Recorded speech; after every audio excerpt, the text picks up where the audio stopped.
dari Mandailing ini memang terkenal dan mungkin sangat terkenal.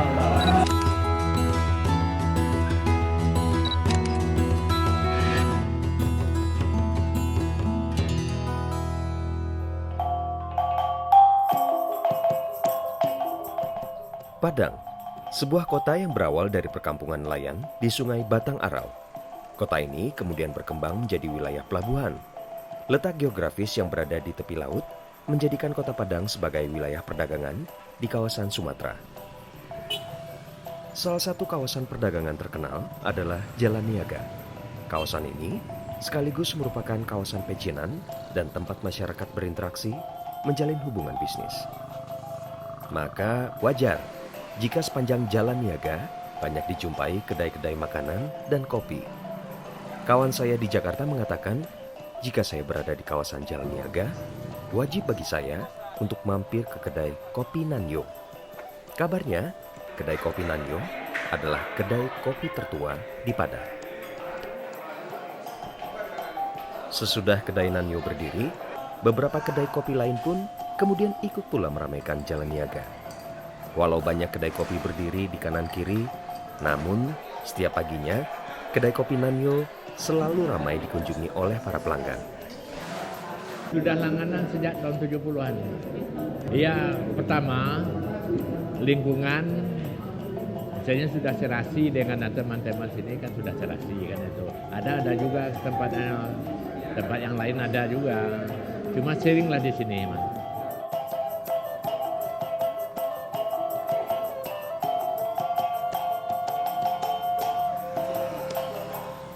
Halo Ibu, saya Adi.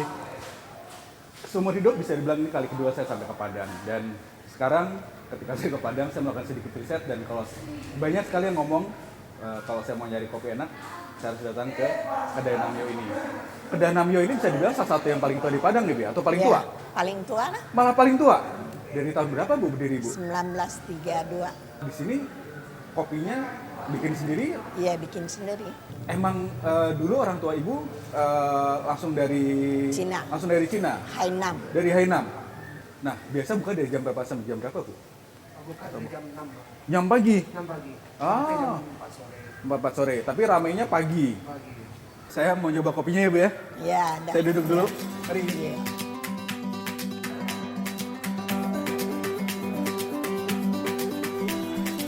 Singgah di Padang bukan semata-mata untuk menyambangi kedai kopi Nanyo. Saya punya misi lain, menelusuri sejarah penyebaran kopi di Sumatera. Dan Padang adalah pintu gerbang penelusuran saya. Bicara mengenai kopi Sumatera, tentu tak pernah lepas dari kopi berlabel Mandailing. Sebuah buku berjudul All About Coffee, karangan William Ukers, menyebutkan jika Sumatera memiliki reputasi sebagai penghasil kopi terbaik dan dengan harga tertinggi di dunia. Profesor Gusti Asnan adalah salah seorang pengajar di Universitas Andalas yang kebetulan memiliki ketertarikan pada dunia kopi. Mau nanya Pak soal kata Mandailing. Orang ketika ngomong kopi Mandailing, terutama orang Amerika Serikat, kebayangnya adalah kopi dari Sumatera, seluruh Sumatera. Nah, sebetulnya sejarah kopi Mandailing itu gimana, Pak? Iya, sebetulnya Mandailing. Makasih dah. Ya, ada satu daerah yang ada di Sumatera sebetulnya. Bahkan tepatnya sekarang itu di Sumatera Utara. Tapi kalau secara topografis daerah ini mungkin hampir berbatasan dengan Sumatera Barat saat sekarang. Ya. Dan memang tidak hanya sekarang. Kebetulan di tempo dulu, terutama zaman kolonial, itu kopi dari Mandailing ini memang cukup terkenal dan bukan sangat terkenal malah. Bahkan dalam beberapa sumber dikatakan kopi Mandailing itu adalah salah satu kopi yang terbaik di Sumatera atau di Pantai Barat Sumatera khususnya. Karena pada zaman Belanda sejak tahun 1840-an sampai awal abad 20 itu ada dua sebetulnya kopi yang cukup terkenal di Sumatera Barat. Ini itu Sumatera West Coast.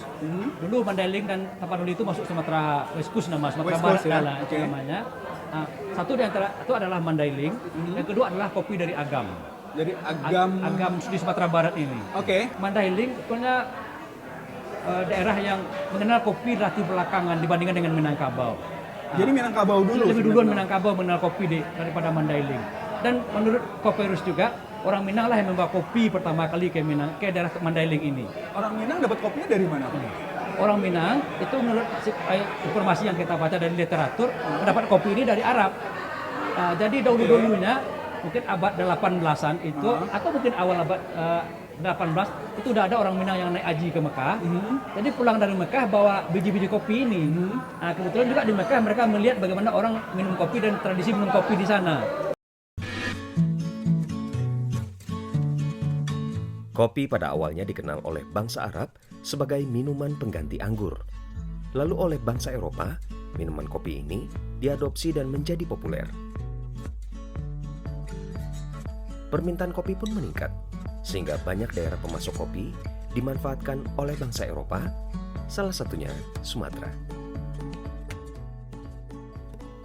Di Sumatera, tumbuhan kopi diperkirakan telah tumbuh liar sejak abad 17. Kopi kemudian menjadi tanaman wajib ketika Belanda datang menerapkan sistem tanam paksa pada tahun 1847. Kopi-kopi dari petani kemudian dikumpulkan dalam gudang-gudang. Jalur khusus pun sengaja dibuat untuk mempermudah membawa kopi dari daerah penghasil kopi menuju pelabuhan di Padang. Kalau periode tanam paksa itu semua produk kopi itu diserahkan kepada pemerintah Belanda. Nah, diserahkan lewat gudang-gudang kopi. Nah, nanti dari gudang kopi ini dibawa ke Padang semuanya. Termasuk yang di Mandailing itu, Mas. Ada beberapa gudang kopi di daerah Mandailing.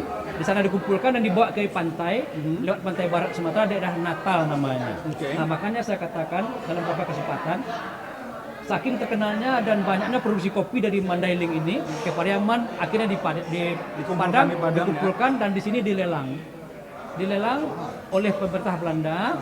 Itu 4 kali dalam 1 tahun. Dan Kenapa 4 kali, Pak? Ya, itu menurut informasi yang kita dengar itu berdasarkan kedatangan kapal-kapal dari. Oh, jadi nggak ada hubungannya sama panen ya, Pak? Oh, kalau kota ini ternyata enggak katanya. Hubungan dengan lamanya kapal belayar dari Eropa sampai ke sini kita 3 kali. Semua kopi ini dibawa ke Belanda atau sempat dibawa ke daerah lain? Iya. Itu kopi yang di sini umumnya itu memang dibawa ke Belanda oleh para eksportir tadi, tapi sebagian juga ada yang dibawa ke Amerika. Ada salah satu rumah dagang, pedagang besar di sini ekspor impor, Purvis namanya, itu lebih spesialis mengekspor kopi ke Amerika pada 1850-an, 1860-an, 70-an ini. Sebetulnya tidak hanya pada periode tanam paksa kopi, bahkan orang Amerika lah atau pedagang-pedagang dari Amerika lah yang sebetulnya yang memperkenalkan betapa biji kopi itu mempunyai nilai ekonomis tinggi di Minangkabau ini. Sebelumnya orang Minang kan cuma minum daun kopi aja. Jadi kapal-kapal Amerika dan saudagar Amerika lah yang membeli biji kopi itu pertama kali.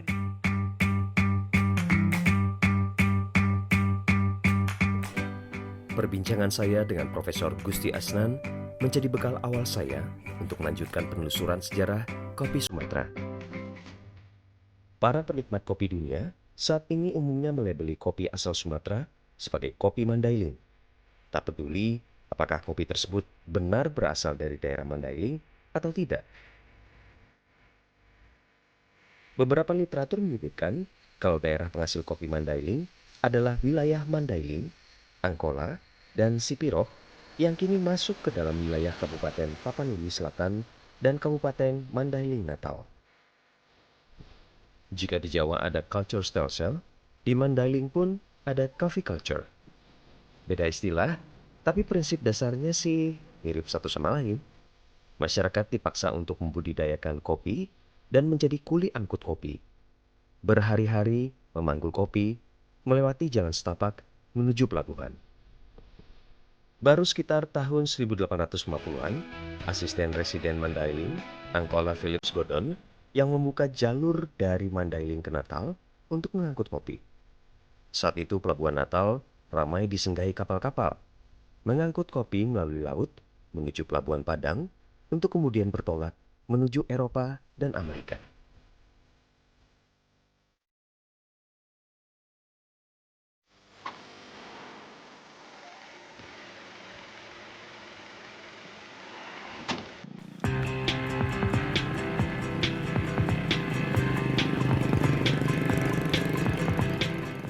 Saya menuju daerah di Mandailing Natal. Kabarnya, di daerah tersebut, saya bisa menemukan kebun-kebun kopi tua peninggalan masa kejayaan kopi Mandailing. Waktu yang dibutuhkan untuk menuju daerah tersebut dari Padang kurang lebih 4 jam perjalanan. Muara Sipongi adalah kecamatan di Kabupaten Mandailing Natal, Sumatera Utara.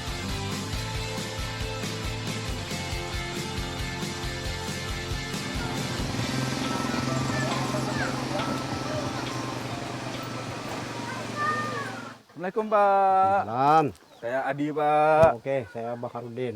Pak Bakarudin. Bakarudin. Oh, saya dengar kalau nggak salah Bapak punya kebun kopi di sini ya Pak ya? Memang ada cuma sedikit. Cuma sedikit. Cuma sedikit. Cuma Iya. sedikit. Boleh lihat nggak Pak? Boleh. Mari ke atas. Boleh? Yuk, mari. Oke.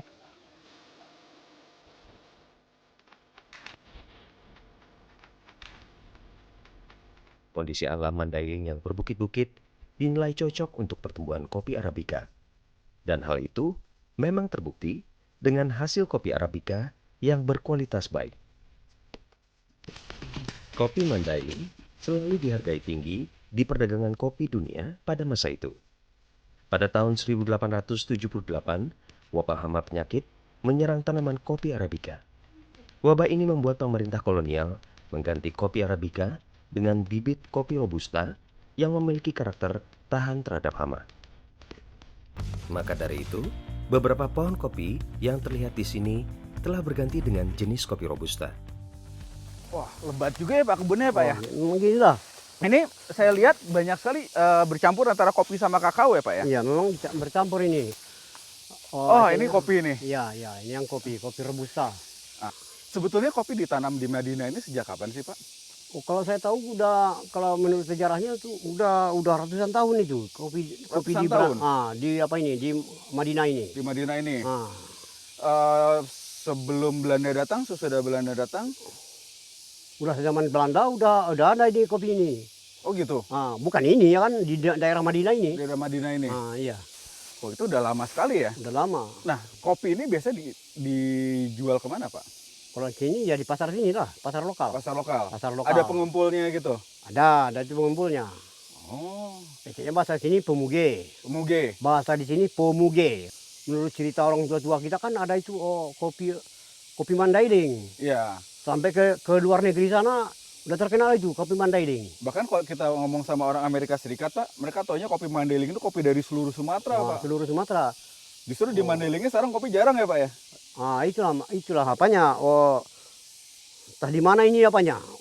Kira-kira Permasalahannya muncul. permasalahannya. Artinya yang Mandailing punya nama, Ah, yang lain punya kopi. Gitu Ah. kira-kira.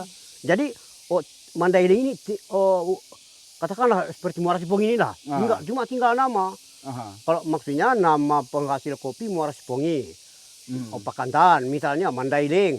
Tapi kalau di lapangan kopi yang diproses secara perkebunannya itu enggak ada. Cuma kopi apa rakyat. Oke. Apa namanya itu? Perkebunan rakyat. Perkebunan rakyat ya, Nah, ini kecil-kecil. pun kayak gini lah ya. Kita nggak punya modal kayak gini lah.